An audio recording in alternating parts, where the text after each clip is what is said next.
Now here we are having three different types of sentences. You can see. First one you see, he failed because he is weak in English. This is expressing reason, isn't it? Reason. It is expressing reason. Next one, he loved him more than he loves his own children. Okay, so it's expressing comparison. Comparison. Next one, a great city once stood where now lies the village of Rajgir. So this is expressing place. This is expressing place. Fine. Okay. So when the subordinate clause is an adverb clause like this, adverb clause expressing the place or the reason or comparison like this, expressing the reason, comparison or place, when it is expressing reason, comparison or place, even if there is a past tense in the principal clause, even if there is a past tense in the principal clause, it may be followed by any tense, right? So this may be followed by any tense. So this is the rule. So required by the sense in the principal clause. Required by the sense in the principal clause. So this will be followed by any tense. It's not compulsory that it should be present. It is not compulsory that it should be past. Okay, so it will be followed by any tense. So that was about adverb clause of reason, adverb clause of comparison, adverb clause of place. This is what we have seen over here. So in the subordinate clause, if you have any of these clause, adverb clause of reason, comparison or place, even if the principal clause is the past tense, any tense it will go in the subordinate clause. Let us move to the adjective clause now. Now adjective clause, in this condition you can find one thing. If the subordinate clause is an adjective clause, any tense required by the sense may be used over here. That is what you can see. Yesterday I met a man who sells hats. Will sell, right? So present you have the future, you have the past. Sold me a hat. I met a man who sells hats. I met a man who will sell me a hat. I met a man who sold me a hat, right?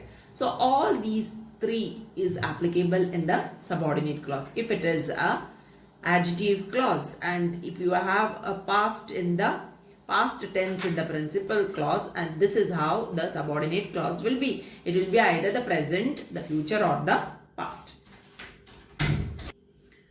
Now let us move to the conjunction of purpose, right? Conjunction of purpose, that where the subordinate clause is introduced, when a subordinate clause is introduced with the by the conjunction of purpose, that. Okay, here you can see, right? So when you are having this, the subordinate clause is introduced with that. That is conjunction of purpose, right? So conjunction of purpose, that, with that when the subordinate clause is introduced. The rule which is applicable for this is, so here this verb in the subordinate clause is expressed by, like over here you can see, by may or might in the verb according to the principal principal verb clause. It is according to the principal clause. So if it is in the present like this, I work, that I may pass. So in the subordinate you have to use in correspondence to it I may, right? So in the subordinate, this is present you are having.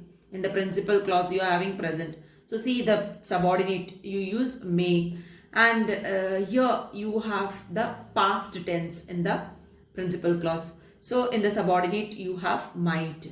Then next you are having the future in the main clause. So you have that I may pass. Again may is used. So this is how the rule of conjunction of purpose, that. Conjunction of purpose, that.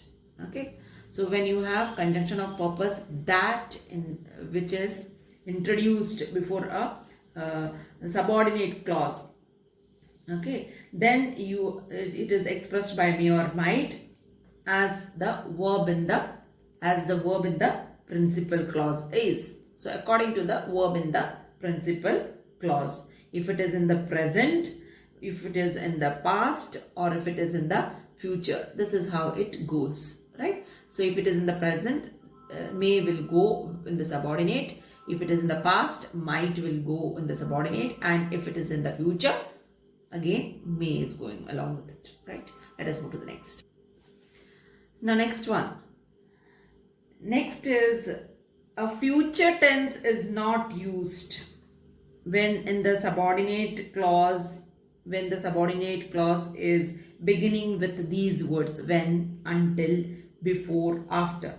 When the subordinate clause is beginning with these words, a future tense is not used in the subordinate clause if the principal clause is a future tense. If. Now in these cases you can see examples: I shall tell you when he comes. So here in the principal clause you are having a future tense. I shall wait till you return. So you have in the principal clause a future tense. So you are not using future in the subordinate clause. Here you have till, here you have when, right? So here you don't use a future clause. So it goes like this: you when he comes, or till you return. So no future clause, no future tense is used in the subordinate clause. Let us move to the next one. The next one, if you have such expressions like if only, as if, wish that, if you have this type of expressions, then the past tense is used. You can see I wish he would come. Okay, past tense is used. He talks as if he were mad. If only I had a car. So the past tense is used. So in these type of expressions like if only, as if, wish that, and the subordinate clause, we often use past tense. If the conjunction introducing the subordinate clause is lest, like this, if the conjunction introducing the subordinate clause lest, see, Lata works lest she should fail, lest she should fail. Run fast lest you should miss the train.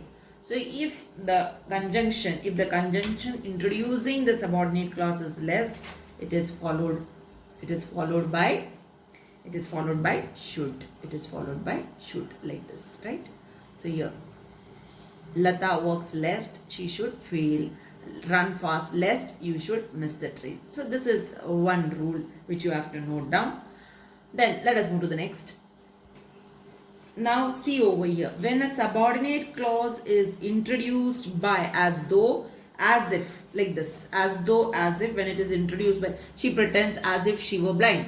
They behave as though they were mad. When it is introduced by as though and as if, when the subordinate clause is introduced by as though or as if, the past tense is generally used. Now over here you can see the past tense, right, is generally used to indicate present time.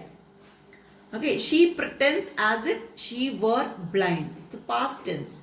They behave as though they were mad. So this past tense is used in the subordinate clause. It is used in the subordinate clause to indicate present time in the principal clause. To indicate present time in the principal clause. In the next one you can see over here what it is used over here. Here we are using the past perfect to indicate past perfect in the subordinate clause to indicate the past time in the principal clause. He walked as if he had been lame. They behaved as though they had been mad. Okay, so past perfect we are using over here. Past perfect tense we are using in the subordinate clause to indicate past time. Past we are using in the subordinate clause to indicate present time. Only in the case of as though, as if. When the subordinate clause is introduced with as though and as if, we use the past tense in the subordinate clause to indicate present time. Past perfect tense in the subordinate clause to indicate past time. Now the last one you see, conditional sentences.